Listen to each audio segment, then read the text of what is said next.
네, 안녕하세요. 더블출구입니다. 한국 마이크로소프트 사전 예약을 통해서 구입한 서피스 랩탑을 사용하면서 느낀 점을 간단하게 언급해 드릴게요. 프로세서는 11세대 인텔 코어 i5 1135G7 또는 i7 1185G7 제품이 준비되어 있고 AMD Ryzen 5 4680U 또는 AMD Ryzen 7 49806로 선택할 수 있습니다. 제가 구입한 버전은 AMD Ryzen 5 4680U 버전입니다. 비교 제품을 서피스 랩탑 4의 인텔 제품과 AMD 버전을 비교해 드리고 싶지만 대신 제가 가지고 있는 갤럭시북 플렉스2 5G 모델과 비교해 드릴게요. 원래라면 두 모델의 스펙 차이 때문에 비교를 해서는 안 되는데요. 서피스 랩탑 4 13인치 제품 중에 갤럭시북 플렉스2 5G 제품과 비슷한 스펙을 가지고 있는 제품이 있습니다. 서피스 랩탑 4는 i7 1185G7, 갤럭시북 플렉스2 5G의 i7 1165G7보다 높은 사양이지만 이 모델을 기준으로 서피스 랩탑 4 최저가 모델과 최고가 모델이 비슷한 플렉스2 5G와 비교하겠습니다. 먼저 사이즈는 두 제품 모두 13.3인치이지만 화면 비율이 서피스 랩탑 4는 3:2 비율이고 플렉스2 5G는 16:9 비율이라 세로 길이가 서피스 랩탑 4 제품이 조금 더 깁니다. 그런데 이 부분이 정말 큰 장점입니다. 예전에 서피스북 1세대 모델을 사용하면서 느낀 점이 13인치 모델인데 꼭 15인치 모델을 사용하는 것 같은 착각이 들었습니다. 작은 화면을 보는 느낌이 안 들고 넓고 쾌적한 화면을 13인치에서 느낄 수 있었는데요. 이번에 서피스 랩탑 4에서도 동일한 느낌을 받을 수 있었습니다. 실제로 자를 대고 세로 길이를 비교해 보면은 플렉스2 5G 제품은 16.5cm인데 서피스 랩탑 4는 19cm입니다. 지금 보시는 것처럼 갤럭시 북 프로 360 15인치 모델이 세로 사이즈가 19.5cm인 것을 볼 때 서피스 랩탑 4 제품이 15인치 화면을 사용하는 느낌을 주는 것도 어느 정도 설명이 되는 부분입니다. 다음으로 볼 부분은 해상도입니다. 이건 저번 언박싱 영상에서도 언급했는데 해상도는 높을수록 좋습니다. 필요할 때 배율을 조정해서 사용할 수 있으니까요. 그래서 서피스 랩탑 4의 해상도는 나쁘지 않았습니다. 다음으로 프로세서의 성능을 볼 차례입니다. 서피스 랩탑 4의 CPU 성능 측정을 위해서 간단하게 워밍업으로 국민 CPU 측정 프로그램인 CPU Jet으로 비교를 했습니다. 서피스 랩탑 4는 싱글 작업은 224점, 멀티 작업은 1998점이 나왔네요. 갤럭시북 플렉스2 5G는 싱글 작업은 470점, 멀티 작업은 2520점이 나왔습니다. 서피스 랩탑은 CPU 6코어 12스레드의 AMD Ryzen 5 4680U이고 갤럭시북 플렉스2 5G는 CPU 4코어 8스레드인 인텔 11세대 i7 1165G7입니다. 그래서 성능 차이가 나는 건 감안해서 봐주시면 될 것 같습니다. 다음으로 크리스탈 디스크 마크를 사용해서 저장소의 SSD 읽기 쓰기 속도를 측정했습니다. 설정 기본값 기준으로 표와 같이 결과값을 보시면 됩니다. 저희가 볼 거는 SEQ1M Q8T1 이 부분이고 순차 동시 읽기 쓰기를 측정합니다. 서피스 랩탑 4는 읽기 속도 1829점, 쓰기 속도는 1061점이 나왔습니다. 다음으로 갤럭시북 플렉스2 5G SSD 속도 측정 결과 읽기 속도 2136점, 쓰기 속도 1405점이 나왔습니다. 안되겠네요. 두 제품의 성능 비교는 이 정도까지만 하겠습니다. 동급 제품이 아니라서 더 이상 비교하는 건 의미가 없을 것 같습니다. 지금부터는 서피스 랩탑 4만 측정하도록 하겠습니다. 시네벤치 R23으로 테스트했습니다. R23 버전은 측정이 시작되면 렌더링이 시작되면서 10분 동안 CPU에 부하를 줘서 시스템 안정성이나 발열로 인한 성능 저하에 대해서도 측정할 수 있습니다. 총 6회 측정 후 평균값을 수치화하여 나타내는 측정 도구입니다.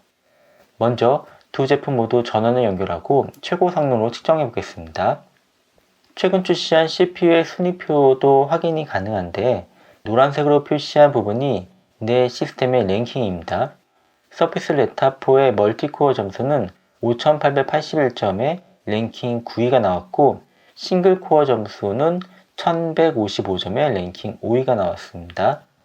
외부에서 사용할 때의 성능을 확인하기 위해서 배터리 상태에서 권장 성능으로 측정을 해보았습니다. 서피스 레타 4의 멀티코어 점수는 2524점에 랭킹 12위가 나왔고 싱글 코어 점수는 483점에 랭킹 12위가 나왔습니다. 다음에는 퓨처마크사의 PC마크 10으로 측정해 보겠습니다. 이 도구의 장점은 단순하게 CPU의 점수가 몇 점이다 정도의 단순 수치를 보여주지 않고 웹실행, 비디오 컨퍼런싱, 웹브라우징, 스프레드시트, 문서 작업, 사진 편집, 렌더링 및 시각화, 비디오 편집 점수를 직접 실행하면서 측정을 합니다. 각종 프로그램들이 실행되면서 측정되기 때문에 시각적으로 괜찮은 프로그램입니다. 역시 서피스 레타 4의 전원을 연결하고 최대 성능으로 측정을 했습니다. 서피스 레타 4의 PC마크 10 벤치마크 결과값은 종합점수 4599점이 나왔습니다. 이번에는 서피스 레타 4의 배터리 상태 권장 성능 모드에서 측정해 보도록 하겠습니다. 배터리 모드에서는 서피스 레타 4의 PC마크 10 벤치마크 결과값은 종합점수 2713점이 나왔습니다. 이번에는 퓨처마크사의 3D 마크로 그래픽 성능을 측정해 보겠습니다. 전원을 연결해서 최고 성능으로 측정해 보겠습니다. 서피스 레타 4의 3D 마크 벤치마크 결과값은 1051점이 나왔습니다. 그래픽 스코어는 926점이 나왔습니다. 배터리 상태에서 권장 성능 모드로 측정해 보았습니다. 이렇게 측정 결과가 나왔습니다. 3D 마크 벤치 결과값은 798점으로 떨어지게 됩니다. 게임은 게이밍 노트북으로 하는 게 좋겠네요. 실제로 사용하는 체감도 중요한데 영상 편집에 대해서 말해보겠습니다. 제가 테크 영상을 올리면서 처음으로 4K 영상을 만들었는데 그 영상이 서피스 레타 4 언박싱 영상입니다. 재생해상도 설정을 2분의 1로 50% 화질로 세팅하고 작업해 보니까 별도로 프록시를 사용하지 않아도 영상 편집이 가능했습니다. 물론 제가 하는 편집이 화려한 이펙트가 들어가는 건 아니지만 4K 영상을 원활하게 편집할 수 있어서 놀랐습니다. 인코딩까지 진행해보니 30분이 걸린다고 표시가 되네요. 내장 그래픽카드의 4K 영상의 인코딩까지 바라는 것은 욕심인 것 같습니다. 결론은 4K 영상 편집 용도로는 적합하지 않지만 풀 HD 영상 편집으로는 괜찮을 것 같습니다. 이번에는 배터리 시간에 대해서 말해보겠습니다. 광고에서는 13Hz AMD 제품은 최대 19시간 배터리 사용이 가능하다고 광고하고 있는데 직접 테스트를 해봤습니다. 제가 만든 태블릿 배터리 테스트 영상을 보셨던 분은 아시겠지만 밝기 100%에 사운드 50%로 유튜브 영상을 무제한 재생시켜서 테스트를 진행했었는데요. 최악의 조건을 테스트하는 것보다는 실사용 위주로 테스트를 진행한 것이 좋을 것 같아서 이번에는 와이파이 환경에서 모니터 밝기는 50%에 맞춰놓고 사운드도 적당히 잘 들리는 20%에 맞춰서 유튜브 영상을 무제한 재생시키는 방법으로 테스트를 진행했습니다. 테스트 결과 약 5시간 30분이 지나고 배터리 50%가 되었습니다. 계산을 해보면은 약 11시간 정도 사용할 수 있습니다. 이 정도면 카페에 충전기를 가지고 다니지 않아도 될 정도로 준수한 배터리 사용 시간을 보장해 주는 것 같습니다. 이제 이 제품의 단점에 대해서 말해보려고 합니다. 제가 구입한 제품은 알칸타라 소재의 키보드를 사용하고 있습니다. 백라이트도 지원하고 있기 때문에 일반적인 사용상의 문제는 없지만 오염에 취약해서 유지관리가 어려운 점과 키감에 대해서 불만이 있는 것 같습니다. 유지관리가 어려운 점은 제가 봐도 어려울 것 같기 때문에 이 부분은 별도로 언급을 안 할게요. 키감에 대해서는 MS 제품을 서피스 프로부터 접하신 분들은 아시겠지만 키감이 서피스 프로의 타입 커버와 놀랍도록 비슷합니다. 태블릿의 타입 커버를 노트북에 붙여서 만든 제품으로 느껴졌습니다. 특히 서피스 프로에서 알칸타라 소재의 키보드는 굉장히 고가의 제품임을 감안한다면 최고의 제품을 최저 비용에 사용할 수 있어서 좋았습니다. 그래도 이 제품의 키감과 오염이 걱정이 된다면 13인치 기준으로 인텔 버전을 선택하면 메탈 소재의 노트북을 구입할 수 있습니다. 국내 출시된 제품이 선택 사양이 다양하지 않아서 선택의 폭이 넓지는 않습니다. 단점을 추가로 하나 더 언급해 드리면은 노트북 하판의 이 미끄럼 방지 고무로 인해서 가죽 장판을 손상시키는 문제가 있습니다. 지금 보시는 것처럼 서피스 레타 4는 아래쪽에 비해서 위쪽으로 올라갈수록 위쪽에 있는 고무가 더 높고 뾰족한 것을 보실 수 있을 거예요. 이 위쪽 고무가 책상 위의 가죽 장판에 흠집을 만듭니다. 제가 사용하고 있는 갤럭시 북 플렉스2 5G 모델은 평평한 디자인의 미끄럼 방지 고무를 사용하고 있어서 이런 눌림 문제가 발생하지 않았는데 저에게는 조금 아쉬웠던 부분이었던 것 같습니다. 이렇게 간단하게 사용하면서 느낀 점과 그리고 장점과 단점을 언급해 드렸는데요.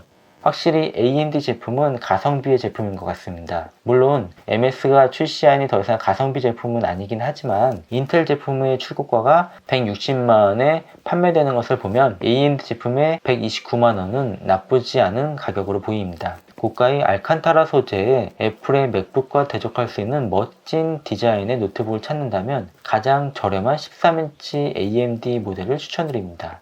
이상으로 서피스 레타 4 리뷰를 마치겠습니다. 감사합니다.